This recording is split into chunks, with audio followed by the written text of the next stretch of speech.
Sugar cut ചെയ്തവർക്കും ജിമ്മിൽ പോകുന്നവർക്കും ഒരു അടിപൊളി ഷുഗർ ഇല്ലാത്ത പ്രോട്ടീൻ റിച്ച് ആയിട്ടുള്ള ഒരു ഐസ്ക്രീം ഉണ്ടാക്കാം. അതിനായി ഞാനിവിടെ ഒരു 50 ഗ്രാം പിസ്ത എടുത്തിട്ടുണ്ട്.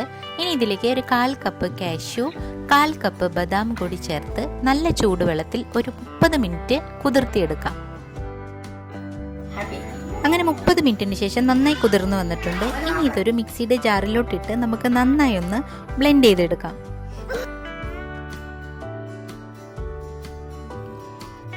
ഇനി നമ്മൾ ഇതിലേക്ക് ഒരു 1/4 കപ്പ് പനീറാണ് ചേർത്ത് കൊടുക്കുന്നത്.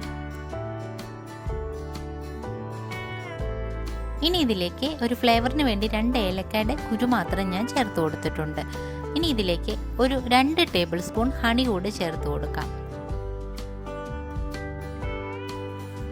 ഇനി ഇതിലേക്ക് 1/2 ലിറ്റർ പാല് ഞാൻ തിളപ്പിച്ച് വെച്ചിട്ടുണ്ടായിരുന്നു.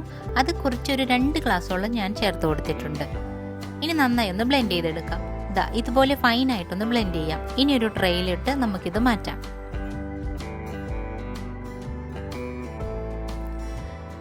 ഇങ്ങനെ ഒഴിച്ചതിന് ശേഷം നമ്മൾക്ക് ഇതിൻ്റെ മുകളിലായിട്ട് എത്ര ഡ്രൈ ഫ്രൂട്ട്സ് വേണമെങ്കിലും നമുക്ക് ചേർക്കാവുന്നതാണ്. ഞാനിവിടെ കുറച്ച് പിസ്ത മാത്രമാണ് ചേർത്ത് കൊടുത്തിട്ടുള്ളത്.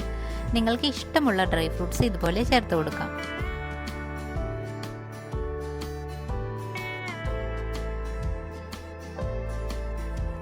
ഇനി നമുക്കിത് തണുക്കാനായിട്ട് ഓവർനൈറ്റ് ഫ്രിഡ്ജിൽ വെക്കാം, അല്ലെങ്കിൽ ഒരു 8 മണിക്കൂർ വെക്കാവുന്നതാണ്.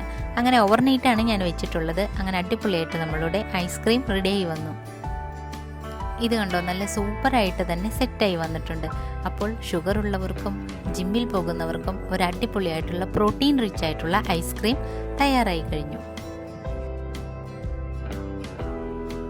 അപ്പോൾ നമ്മളുടെ വളരെ എളുപ്പത്തിൽ തയ്യാറാക്കാൻ പറ്റാവുന്ന അടിപൊളിയായിട്ടുള്ള പ്രോട്ടീൻ ഐസ്ക്രീം തീർച്ചയായും എല്ലാവരും ഒന്ന് ട്രൈ ചെയ്ത് നോക്കണം.